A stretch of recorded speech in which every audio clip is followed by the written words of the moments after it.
وہ بادشاہی دے کے بھی آزماتا ہے اور کبھی لے کے بھی آزماتا ہے۔ حضرت عارف کھڑی نے یہاں پر بڑی پیاری بات کی ہے اور سوچ اور فکر دلائی ہے کہ بادشاہ دے او شاہ اسی آگے او مومل دے وچ خاکا او گڑھار کہایا تھے او سچیا ساپا پکا۔ تو جب پکڑ کرتا ہے تو صرف بادشاہوں کی پکڑ نہیں ہے، سب کی پکڑ کرتا ہے، آزماتا بھی ہے۔ بعض نمازی کو میں نے کہتے ہوئے سنا ہے ہم تو اس قابل نہیں ہیں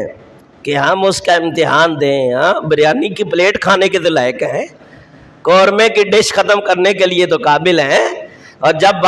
جب آتی امتحان کی نہیں ہم اس قابل نہیں ہیں، باقی سارے کام کرنے کے لائق ہیں۔ تو تم اس لائق ہو یا نہ ہو، اس نے چکی جو چلانی ہے اس میں پسنا سب نے ہے،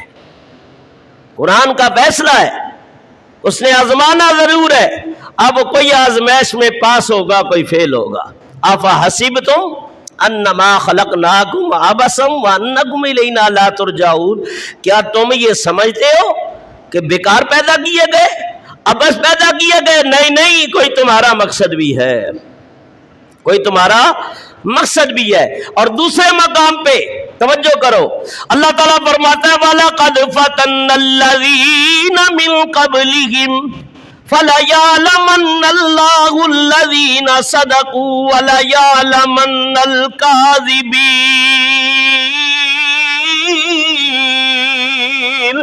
فرمایا ہم تمہیں بھی آزمائیں گے، تم سے پہلوں کو بھی آزمایا، تم سے پہلوں کو بھی آزمایا۔ آزمائش کیوں کرتا ہے پروردگار عالم؟ فرمایا تاکہ ظاہر کر دے جھوٹے کون ہیں اور سچے کون ہیں، اللہ کے عاشق کون ہیں اور دشمن کون ہیں، اللہ کے محب کون ہیں مخالف کون ہیں، اللہ کے سچے عاشق کون ہیں جو رات کی تاریکیوں میں اٹھ کے رب کی بارگاہ میں سر جھکا دیتے ہیں، اور وہ کون ہے جو صرف زبانی جمع خرچ کرتے ہیں دکھاوے کے لیے، جی ہم بڑے عاشق رسول ہیں، بڑے مسلمان ہیں، بڑے مومن ہیں، اور جب بات آتی ہے نماز کی، جب بات آئی ہے اللہ کی راہ میں خرچ کرنے کی، جب بات آئی ہے مسجد کو آباد کرنے کی، جب بات آئی ہے عقیدہ ختم نبوت کے تحفظ کی، جب بات آئی ہے اسلام کی بقا کی، جب بات آئی ہے عظمت مصطفیٰ کی، تو پھر کتنا عشق لوٹاتے ہیں، کتنی محبت کا اظہار کرتے ہیں، اور کتنے کھوکھلے دعوے ہیں۔ تو فرمایا یہ آزمائش اس لیے کی جاتی ہے، اور جتنا بڑا رتبہ ہوتا ہے اتنی بڑی آزمائش بھی ہوتی ہے۔ فرمایا ہر ایک کو اس وادی سے گزرنا ہے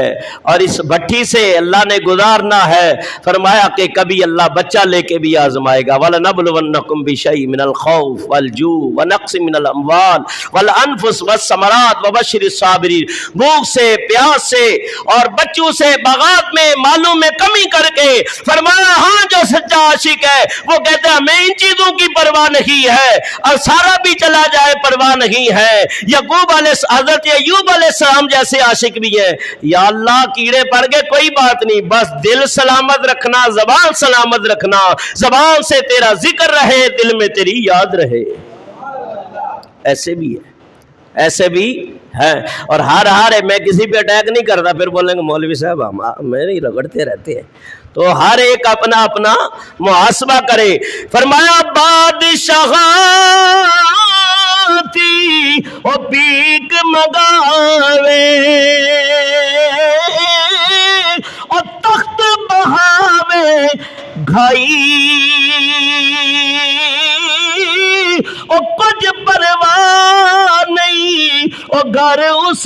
دے تے دائم بے پرواہی۔ بات وہی آ گئی، بات وہی آ گئی کہ بادشاہوں سے بھیک منگوائے تو وہ خالق ہے، مالک ہے، اور تخت پہ بٹھائے تو مالک ہے۔ یہ آج کل بڑے بڑے جو ترم خاں بنتے ہیں، اگلے دن اسمبلی ہال میں کیا حال تھا، یہ کیا قوم کے رہنما ہوں گے؟ کیا قوم کا یہ فائدہ کریں گے؟ آپس میں لڑ رہے ہیں اور پوری دنیا میں ذلت و رسوائی ہوئی کہ مسلمان پاکستان پاک لوگوں کے رہنے کی جگہ اور کام ان کے دیکھو، شیطان بھی دیکھ کے شرما جائے۔ اور پوری دنیا میں کہتے ہیں مسلمان تہذیب یافتہ ہوتا ہے، اس کی تہذیب اعلیٰ ہے، اس کا مقام اعلیٰ ہے، اس کا کردار اعلیٰ ہے، اور خاص اس امت کے لیے اللہ فرماتا ہے کنتم خیر امت اخرجت للناس، ہم نے تمہیں بہترین امت بنایا، اور بنا کے پھر فرمایا وَلَقَدْ كَرَّمْنَا بَنِي آدَمَ، ہم نے تمہارے سر کے اوپر اپنی عظمت کا تاج عطا کر دیا ہے۔ اور یہ حال ہے مسلمان کی کہ کس مقام پہ پہنچا ہوا ہے، لیکن کوئی بات نہیں، ایسے اگر نکھٹو اور ناشکرے اور بکنے والے لوگ ہیں تو اس میں ایسے بھی ہیں جو ساری ساری رات اللہ کی یاد میں بھی لگے رہتے ہیں، کوئی ایسے بھی ہیں جو اسلام کی بقا کے لیے ساری زندگیاں، کوئی ایسے مالدار بھی ہیں جو اپنے مالوں کو اللہ رسول کی راہ میں ان کے منہ کھول دیے ہیں اور جی بھر کے خرچ کرتے ہیں۔ تو فرمایا یہ ان اللہ والوں کی سجدوں کی بدولت، ایسے سخیوں کی سخاوت کی بدولت، فجر کے نمازیوں کی بدولت اللہ کا عذاب رکا ہوا ہے۔ یہ فجر کے جو نمازی ہوتے ہیں نا، ان کے بارے میں امام فخر الدین رازی تفسیر کبیر کے اندر لکھا ہے کہ رب فرماتا ہے میں کئی بار ارادہ کرتا ہوں کہ میں آسمان کو زمین پہ گرا دوں، آسمان کو زمین پہ گرا دوں، لیکن فجر کے نمازی دیکھتا ہوں تو میں عذاب کو روک لیتا ہے۔ ہوتے وہ 20-25 ہی ہے، ایک مسجد میں زیادہ 100 ہو جائیں گے، 50 ہو جائیں گے، 100 تو بڑی مشکل بات ہوتی ہے، 50 ہو جائیں گے، لیکن یہ 50 جو ہے آسمان کو روکے ہوئے ہیں۔ ان کی سجدہ ریزیاں اور راتوں کو تاریکی میں اٹھ کے مسجد کی طرف آنا اور اللہ کی بارگاہ میں جھک جانا، آسمان کتنا بڑا ہے، اس کو کوئی چیز روکے نہیں ہے۔ فرمایا اس کو روکے ہے تو یہ نمازیوں کے سجدے روکے ہوئے ہیں، فجر کے نمازیوں کے سجدے ہے۔ خدا را اشارہ دے رہا ہوں، غور و فکر کرو، کوئی سبق حاصل کرو، کوئی طرف پیدا کرو۔ میں تو کہتا ہوں ان سب کو تہجد میں آنا چاہیے، فجر تو بعد کی بات ہے، جو اللہ کے عاشق ان کو فجر میں آنا اور تہجد میں آنا چاہیے۔ اور کل قیامت کے دن جبکہ حضور فرماتے ہیں رات کی تاریکی میں کبھی آنکھ کھل جائے نا تو 2 رکعت ہی پڑھ لیا کرو، کبھی بھی رات کو آنکھ کھل جائے، اور اگر تہجد کے ٹائم آنکھ کھل جائے نا تو سبحان اللہ، پھر یوں سمجھو کہ بلاوا آسمان سے آ گیا ہے، بلاوا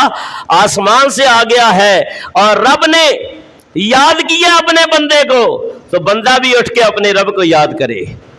جنید بغدادی سے کسی نے کہا نا حضور کیسے پتا چلے گا کہ رب بندے کو یاد کرتا ہے؟ فرمایا جب بندہ رب کو یاد کر رہا ہوتا ہے سمجھو رب بھی یاد کر رہا ہے، رب بھی اپنے بندے کو یاد کر رہا ہے۔ تو فرمایا کہ اسی طرح نمرود جو ہے ایک بادشاہ ہوا، لیکن اس سے بادشاہی اور اقتدار کا نشہ ایسا اس کے اوپر چھایا، فرعون کے اوپر، نمرود کے اوپر، کہ یہ غرور و تکبر کا پتلا بن گیا، اور اس سے وہ باتیں ہضم نہ ہوئی۔ آپ خود ہی دیکھ لیں، کسی کے پاس زیادہ پیسہ آتا ہے وہ بھی بڑا پھڑکتا ہے، بڑا اچھلتا ہے، جب تک اس کو بالکل خرچ نہ کر رہے نا اس کو بھی چین نہیں آتا۔ ہاں جب غریب ہو کے بیٹھ جاتا ہے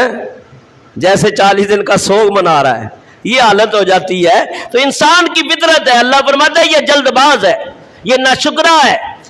اور یہ غفلت میں ہے، یہ خسارے کے اندر ہے۔ اور جب ہم کرم کرتے ہیں تو بڑا خوش ہوتا ہے، جب آزمائش میں ڈالتے ہیں یا اللہ یہ کیا کر دیا ہے۔ تو یہ انسان کی فطرت کے اندر شامل ہے۔ نمرود کی بھی ایسی کیفیت ہوئی، رات سویا خواب کے اندر، اس نے ایک خواب دیکھا، رات کی تاریکی کے اندر خواب کیا تھا؟ نمرود خواب دیکھتا ہے اور خواب کے اندر کیا دیکھتا ہے کہ ایک شخص آیا اور ایستا ایستا سے اس نے لکڑی ماری ہے اس کے تخت کے اوپر۔ وہ لکڑی کا لگنا تھا کہ وہ نمرود جو ہے وہ اس کا تخت بھی ٹوٹ گیا اور زمین پہ گر گیا۔ یہ اس نے خواب دیکھا۔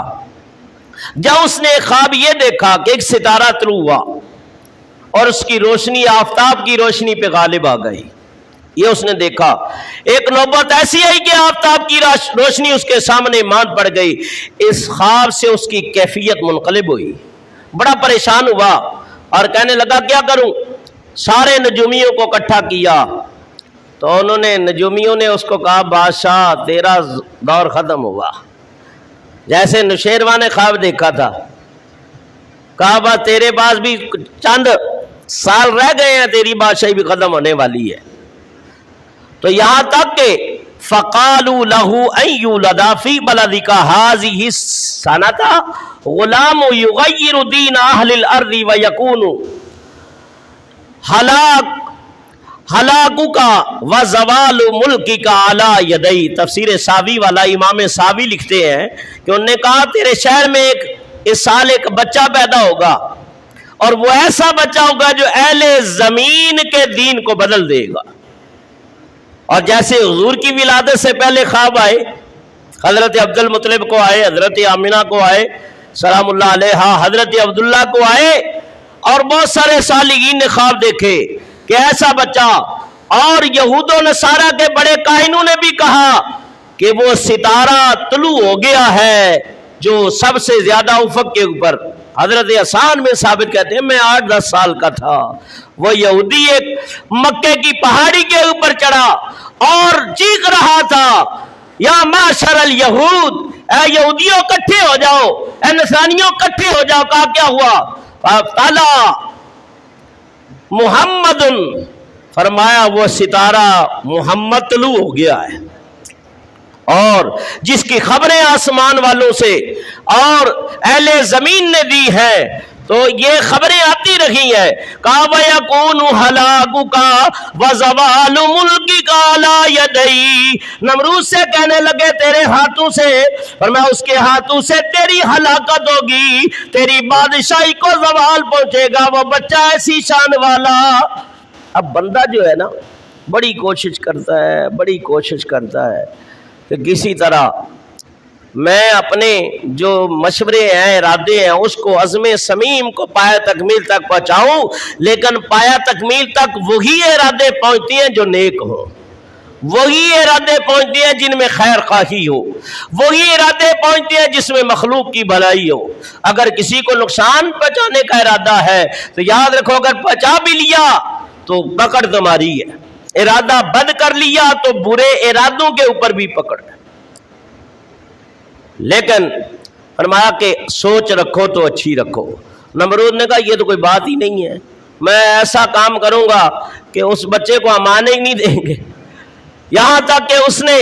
سب سے پہلے جو اس کے جو وزیر تھے، مشیر تھے، انہوں نے کہا ایک پولیس فورس بناؤ، پہلے ایسی 4000 دستے ہوں پولیس کے، اور ایسی فورس تیار کرو کہ ہر گھر جو بابل کا، کیونکہ حضرت ابراہیم علیہ السلام کی جو ولادت ہوئی ہے شہر ار میں ہوئی ہے، شہر ار میں،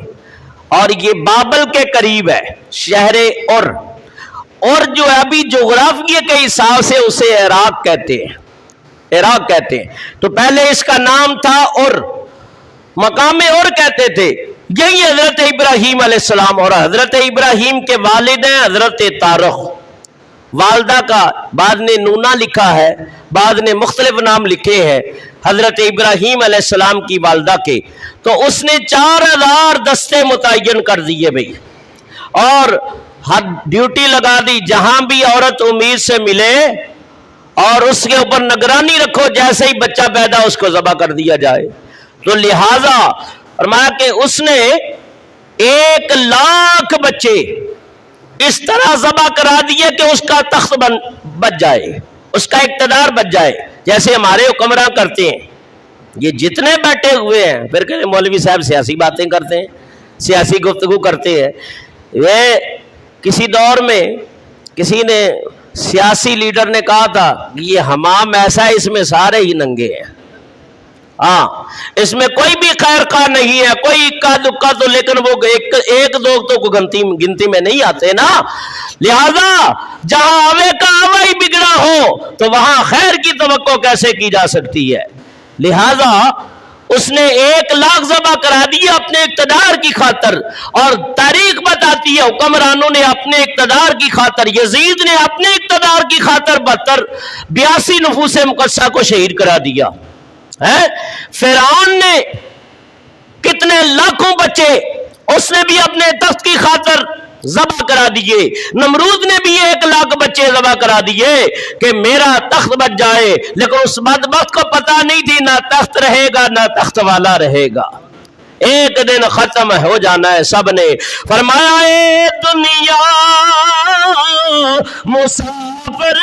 خانہ، اگر جھونپڑی والا ہے تو وہ بھی نہیں رہے گا، پکے مکان والا ہے تو نہیں رہے گا، فرمایا کوئی وزیر ہے تو نہیں رہے گا، بادشاہ تو نہیں رہے گا، فرمایا اے دنیا و مسافر خانہ تے ایک آوے ایک جاوے او کدی مجال محمد بخشا وہ تھے پکا ڈیرا لاوے۔ جتنے بیٹھے ہوئے سب نے چلے جانا ہے، اور جتنے زمین پہ گھوم رہے ہیں یا پرندے اڑ رہے ہیں یا شراط الارض رینگ رہے ہیں سب نے چلے جانا ہے۔ حضور صحابہ کو بٹھا کے نہ ایک مرتبہ وصیت کر رہے تھے نبی پاک صلی اللہ علیہ وسلم، فرمایا آج سے 100 سال بعد، آج سے 100 سال بعد میرے صحابہ میں سے کوئی دنیا میں نہیں رہے گا، دنیا میں نہیں رہے گا۔ تو یہ آپ نے وصیت کی ہے کہ جب چلے جانا ہے، فرمایا تمہارے مکانوں پہ دوسرے قابض ہو جائیں گے، تمہارے بچے بوڑھے ہو جائیں گے، وہ بھی چلے جائیں گے، پھر ان کے بچے آ جائیں گے، تو یہ بکے بکے مکان اور بلڈنگیں بنا کے یہ انسان یہ سمجھتا ہے کہ میں اسی میں رہنا، فرمایا نہ تو رہے گا نہ تیری اولادیں رہیں گی، یہاں تک کہ سارے بڑے ہوئے گھر ویران ہو جاتے ہیں، اور رونقیں ایک ماں باپ ہوتے ہیں، 8-10 بچے ہوتے ہیں، اور اسی گھر میں پلتے کتنی رونقیں ہوتی ہیں، اور ایک وہ وقت بھی آتا ہے کہ اس گھر میں جانے کو دل بھی نہیں کرتا۔ ایسا ہوتا ہے کہ نہیں؟ ماں باپ ہی نہ رہے، بھائی نہ رہے، رشتہ دار نہ رہے، تو فرمایا دنیا کی حقیقت یہی ہے۔ جب تمہیں پتا ہے کہ ہم نے دنیا کو چھوڑ کے آخرت کی طرف جانا ہے تو میاں پھر جہاں جانا ہے اس کی تیاری کرو، جہاں ہمیشہ رہنا ہے، جہاں کم رہنا ہے اس کے لیے اتنا نہیں ہے، میاں جہاں زیادہ رہنا ہے وہاں زیادہ فکر کرو۔ تو فرمایا اس کے لیے اللہ تم سے یہ نہیں کہتا کہ بڑے بڑے مکان بناؤ، رب فرماتا ہے 5 ٹائم میری بارگاہ میں آ کے سجدہ کر لیا کر، گناہ چھوڑ دے، کبیرہ گناہ چھوڑ دے، سرکشی چھوڑ دے، نافرمانی چھوڑ دے۔ فرمایا پھر میں تجھے ایسے ایسے محل دوں گا کہ جو تیری نظر نے کبھی دیکھے بھی نہ ہوں گے، ایسی ایسی میں تمہیں عورتیں دوں گا، دلہنیں بیویاں دوں گا کہ اگر ان کا ایک ناخن ہی دنیا میں زہر ہو جائے تو وہ پوری دنیا روشن ہو جائے۔ اگر ایک اور دنیا میں زہر ہو جائے نا، ہمارے ہاں تو یہ جو خواجہ سرا ناچتے ہیں ان کے اوپر لوگ بڑے مرتے ہیں، کریم پاؤڈر لگا کے جو آتے ہیں تو لوگوں کا ایمان خراب ہو جاتا ہے، اور بعض کو دیکھا ہے 5-5 ہزار کی یہ ویلیں دیتے ہیں، لاکھوں روپے دینداری کے لیے۔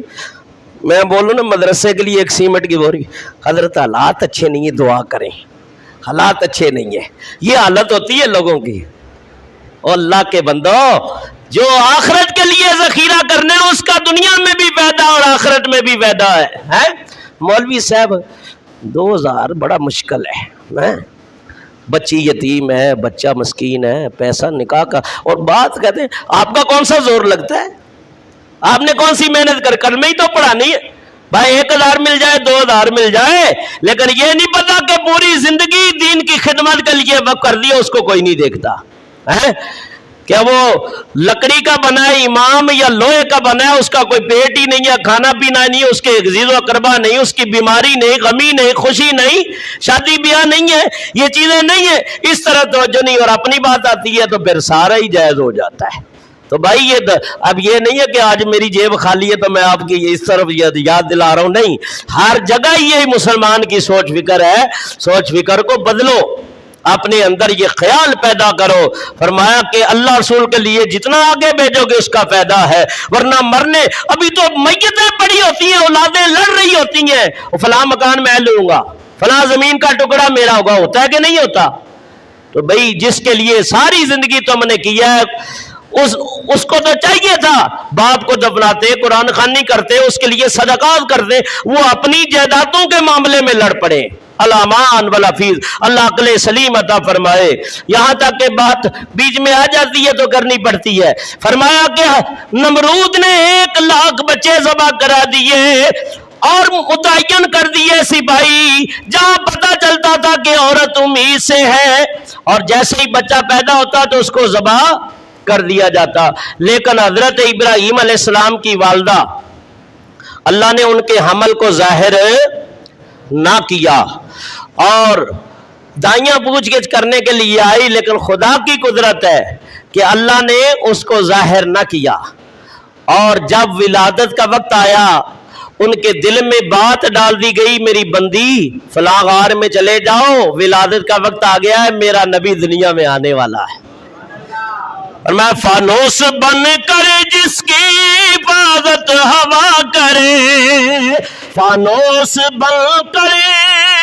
جس کی حفاظت ہوا کرے، اور وہ شمع کیا بجھے ارے جسے روشن خدا کرے، وہ شمع کیا بجھے جسے روشن خدا کرے۔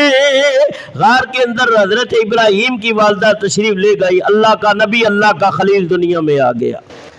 غار کے اندر ہے۔ وہ سارے نجومی بادشاہ کے دربار نمرود میں آ گئے، رونے اور چلانے لگے، کہا جس کا ڈر تھا وہ ہو گیا، جس کا ڈر تھا وہ ہو گیا، اور وہ بچہ دنیا کے اندر آ گیا ہے۔ اللہ برکت دے ایسے باپ کو۔ تو یہاں تک کہ وہ حضرت ابراہیم علیہ السلام کے لیے 1,00,000 بچے ذبح کرا دیے تھے کہ میرا تخت بچ جائے۔ میں نے آج حضرت صاحب سے پوچھا کہ بچے تو معصوم ہوتے ہیں نا، گناہوں سے محفوظ ہوتے ہیں نا، ان کا کیا جرم ہے؟ تو کہا کہ اللہ تعالیٰ نے انہیں بچپن ہی نے شہادت کا رتبہ دے دیا ہے، بچپن میں شہادت کا رتبہ دے دیا۔ قصور تو کوئی نہیں بچوں کا، لیکن اللہ نے 1,00,000 بچے انہیں شہادت کا رتبہ عطا کر کے، بڑے ہوتے تو شاید یہاں یہ مقام نہ حاصل ہوتا ہے، تو 1,00,000 کو رتبہ شہادت دے دیا ہے، اور نمرود کے لیے جہنم لکھ دی تھی، لہذا وہ برے کام میں لگا رہا، یہ بچے جامع شہادت کر پا کے اللہ کے قرب میں پہنچ گئے۔ حضرت علی اصغر تو گناہوں سے محفوظ تھے، امام حسین کا 6 سال کا لاڈلا تھا نا، گناہ تو نہیں تھے، لیکن ننھی عمر میں اللہ نے انہیں جامع شہادت عطا کر دیا۔ بعض مفسرین لکھتے ہیں کہ اللہ تعالیٰ نے 1,00,000 بچے حضرت ابراہیم کا فدیہ بنا دیا، خلیل اللہ کو بچا لیا، اور یہ کوئی تعجب کی بات نہیں ہے۔ وہ کہتے ہیں مکاشفۃ کو علامہ ملا معین الدین کاشفی، یہ کتاب ہے ان کی، معارج النبوت جلد اول ہے، اس نے لکھا ہے جس طرح 1,00,000 بچے جامع شہادت نوش کر گئے، ابراہیم علیہ السلام کے بدلے میں فدیہ بن گئے، تو یہ تعجب کی بات نہیں ہے۔ قیامت کے دن رب اس میں بھی قادر ہے کہ سارے یہود و نصارہ کافروں کو پکڑ کے جہنم میں ڈال دے، مسلمانوں کا فدیہ ہو جائے، مسلمانوں کا فدیہ ہو جائے کہ اللہ ان کو بچا لے، ان کو عذاب میں